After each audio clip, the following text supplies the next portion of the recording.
Greetings, I'm Jenny, aged 27. 3 years back, I tied the knot with Hugo, the most remarkable person I've ever met.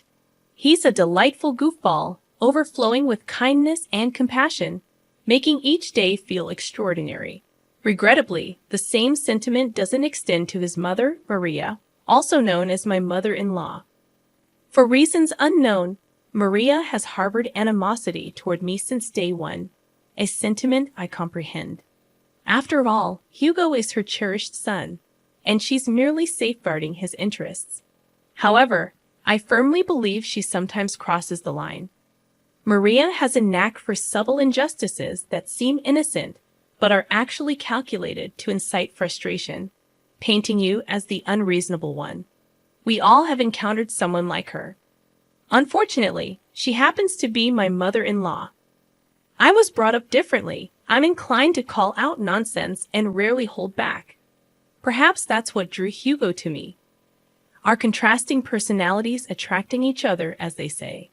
Having studied psychology, I can discern Maria's ill intentions. Our dominant personalities clash, which likely led to her first words to me. "Jenny, don't you think it's time to stop eating so much?" The table fell silent, stunned.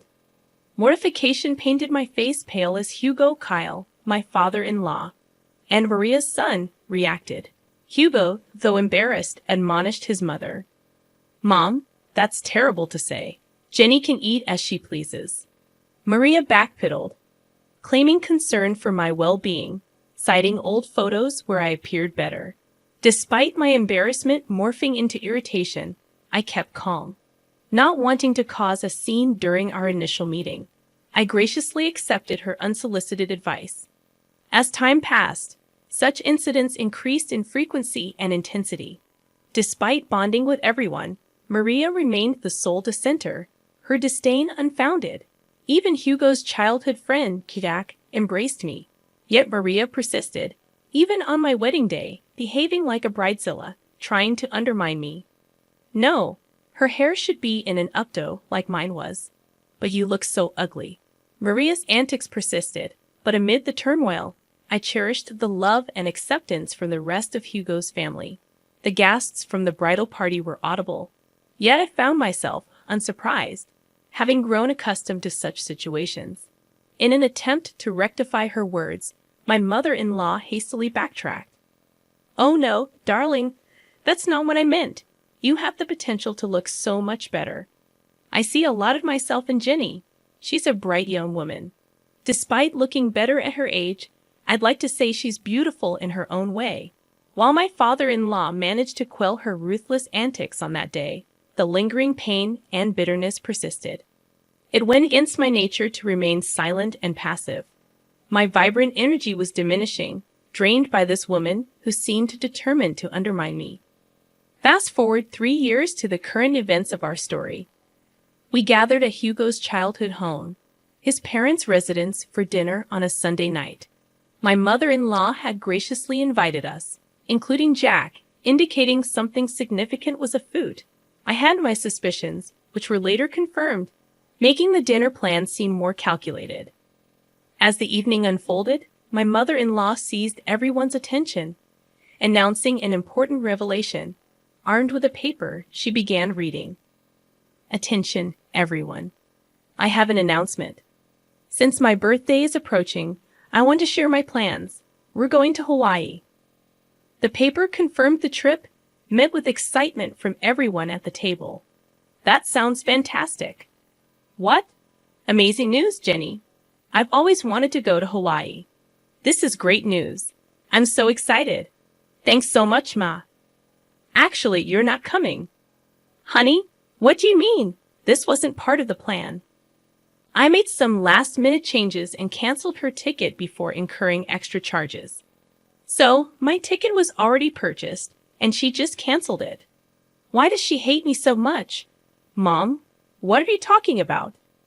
In the ensuing chaos, Jack and I remained silent. Harsh words flew back and forth until Maria finally offered an explanation. Okay, fine. I'll tell you why I thought Jenny shouldn't join the family event. As I'm getting older, I want to spend my remaining years with those I care about most. Unfortunately, Jenny doesn't belong on that list. Mom, really? What's wrong with you? Nothing's wrong with me. I'm just saying Jenny can't be considered family since she's not related by blood. By that logic, Jack shouldn't go either, right? He's not technically family, as you're stating. But we all know that's preposterous. He is part of the family. Since Hugo and Jenny got married, she's family too. Well, Jack is different. He's always been here, our sweet baby angel. But Jenny hasn't. I'm just not comfortable with her on the trip. It's my birthday, and I get to decide. Come on, Jenny, we're leaving. My resolute no reverberated through the room, capturing everyone's attention, including my adversary, who had been struggling to contain a smile. However, her expression turned serious at once. Maria, it's been evident from the start that you harbor disdain toward me. For 3 years, I've endured your unbearable behavior. Do you think we're blind to your actions? Do you believe we don't see your narcissism? Watch your tone, young lady. Remember, you're in my house. And it won't be for much longer. In fact, I'm about to leave. But before I go, there's something I need to say. I addressed my beloved husband, whose eyes burned with anger as he looked at his mother. Darling, I love you completely, and I've tried to weather this storm for so long. But it's clear now that your mother will never embrace me into this family, no matter how hard I try or how often I hold my tongue. She'll always find fault with me. You should go on this trip. You can't miss it. Despite her quirks, she's still your mother, and you love her, and she loves you. So go. Don't worry about me. I'll manage. Turning to my mother-in-law, who appeared stunned by my words, I continued. And as for you, unfortunately for you, I'm in love with your son, and I'm not going anywhere. You might think you can push me out, but I'm here to stay. Even in Hawaii, you'll be thinking of me because, let's be honest, I think you're fixated on me. How dare you? I ought to slap you right now. I'm not done. You're fixated on me, obsessed with tearing me down. And I can't fathom why when all I've done is extend kindness and patience, even when you didn't deserve it. But enough is enough. If you don't want me in Hawaii or consider me part of the family, fine. But I will always be here. As long as I breathe, I'll be here for Hugo, Kyle, and even Jack, but never for you. In that moment, I realized I had finally silenced her. She stood with her mouth agape, seemingly searching for words that her mind wouldn't allow. I bid farewell to the other family members, kissed my husband on the cheek, and headed towards the exit. Let me drive you home, at least. I can't let you take a cab. Don't worry about me, babe. I love you. And thank you for loving me.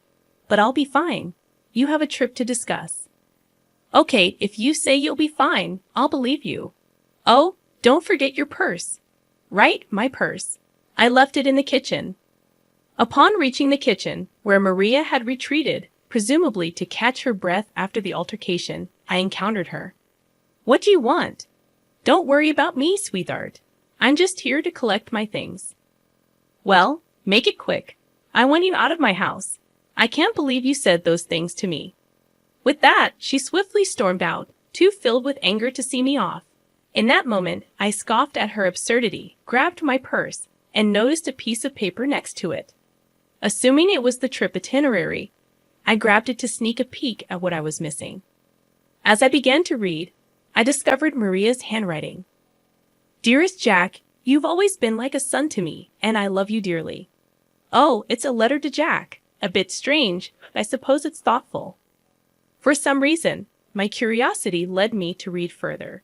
The love and care you've shown me throughout the years will never be forgotten. Regrettably, even in my son Hugo's case, I feel the love we once shared is no longer there.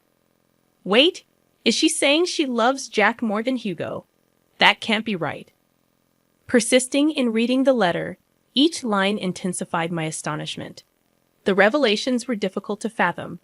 Although I recognized it wasn't my place to read the letter, I couldn't help but be grateful for stumbling upon it. After absorbing its entirety, I paced the kitchen, contemplating my next steps. Suddenly, it struck me. Everyone who needed to know about the letter was in that room. It was time to act. Rereading the letter to confirm its contents, I sauntered into the dining room, where only 3 pairs of eyes met mine.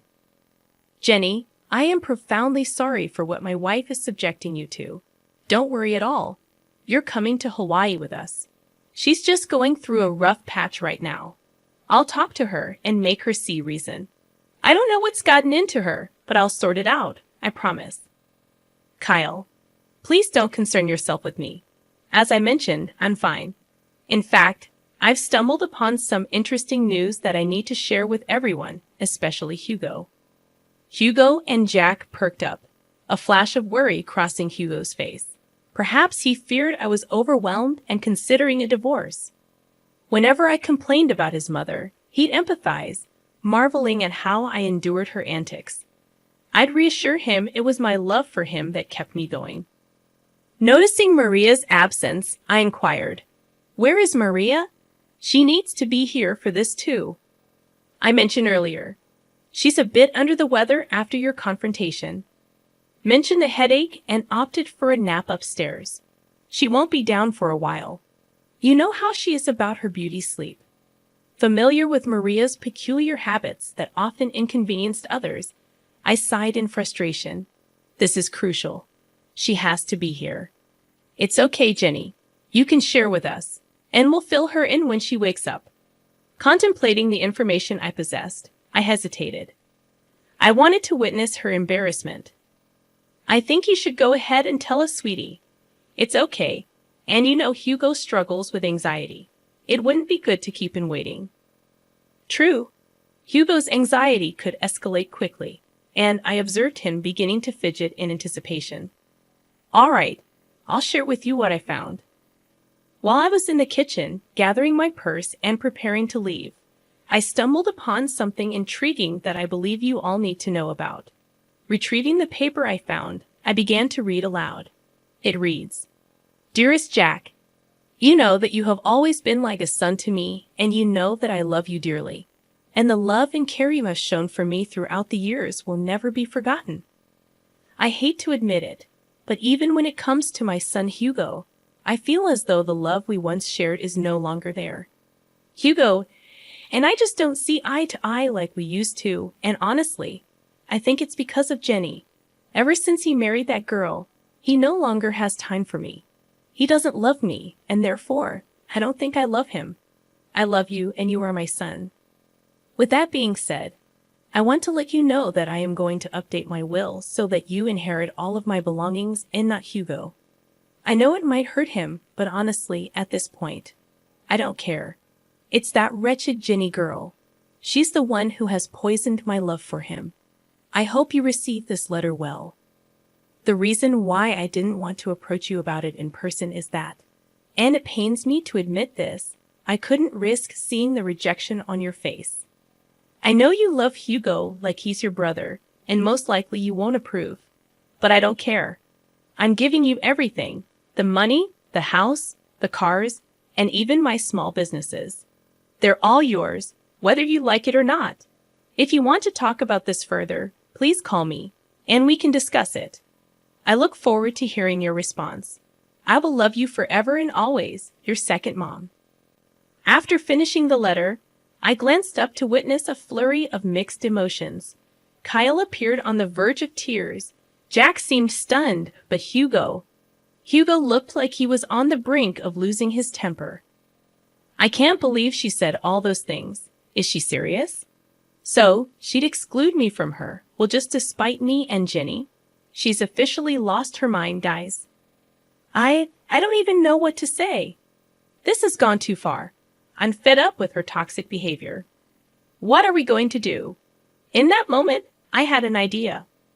A week passed, and it was time for the planned Hawaii trip. Maria woke up to find a letter from her husband on her bedside table. It read, "Good morning, beautiful. We decided to let you catch up on your beauty sleep. Don't worry, your bags are packed. Just meet us at the airport." Maria hurriedly got ready and rushed to the airport, searching frantically for her travel companions. She tried calling them, but no one answered. Assuming they had already boarded, she boarded her flight, hoping to catch up with them in Hawaii. And during the 12-hour flight, she landed and video called Kyle. Hey, Kyle. Where are you guys? I woke up late and found your note, but none of you are answering. I assumed you boarded without me. Where are you? Let's start the festivities. That won't be happening, Maria. What do you mean? Where are you? I'm at home. What? Why are you at home? You see, Maria, Jenny brought some important information to our attention last week, and since then, we decided we'd rather spend time in Florida with her than anywhere else with you. Maria gasped. You think we wouldn't find out? What, my baby? Don't baby me. You were really going to cut me out of the will, Mom. Who? How did you even find out about that? Oh, that wretched girl you despise so much. Jenny found your letter in the kitchen. I don't know what you're talking about, Maria. Lying right now is only adding more nails to the coffin. Jack, tell them. You've got to believe me. I did nothing of this sort. We all read the letter, Maria. The game is up. But I didn't do anything. Jenny is making everything up. Oh, am I? You are so pathetic. It actually makes me sick. We all know what you said and what you tried to do. Thank goodness I was nosy enough to read the whole thing. Hugo, Kyle, please. No, Maria. Enough is enough. You're done. You don't get to say anything else. You messed up big time. Your hatred has caused you to be blind. Now you have to suffer the consequences of being alone on your birthday because of what you've done. I hope you can use this time in Hawaii to reflect on your actions. But I'll be alone. It won't be fun. Maybe people would like to hang out with you more if you weren't such a raging witch. Have fun. And with that, Kyle hung up the phone. We all let out a sigh of relief. I was the first person to start laughing, eventually joined by Hugo, and before we knew it, we were all bursting with laughter at the dining table, just laughing at the sheer absurdity of the situation. The look on her face once she realized the game was up was priceless. Her face turned pale, all the blood drained from her face, and it was evident that it was the first time in a long time that she felt embarrassed. Marianne had to spend her vacation alone, frequently calling Kyle to see if he would at least come and join her because canceling the reservations she made would be expensive. But every time he kept denying it, stating that when she comes back, they were going to have to implement some ground rules if she still wanted to be married to him. Maria began to be very apologetic and frantic, a complete 180 from her usual demeanor, which was genuinely surprising. Hugo also mentioned that if Maria still wanted to be in his life, she had to make a drastic change in her attitude, otherwise he was ready to walk out of her life forever. Their relationship remained rocky, and Hugo asserted that if Maria ever disrespected him again, even with the smallest snide remark, he would cut her off completely, just as she had planned for him. As for Jack, he decided it was best to stop being overly accommodating to Maria, as it was clearly enabling her toxic behavior. So not only did Maria end up spending a miserable time in a beautiful place, but she also risked losing the 3 most important people in her life. She now has very strained relationships with all of them, and she has to change for the better. Regarding me, I messaged her, stating that I need time to decide if I'm going to forgive her for all of her injustices. She was apologetic and begged me to talk some sense into the men in her life. I refused, stating that this is the bed she made for herself, and now she has to lie in it. To this day, Maria is still attempting to mend the very broken relationships that she caused. I just hope she learned her lesson.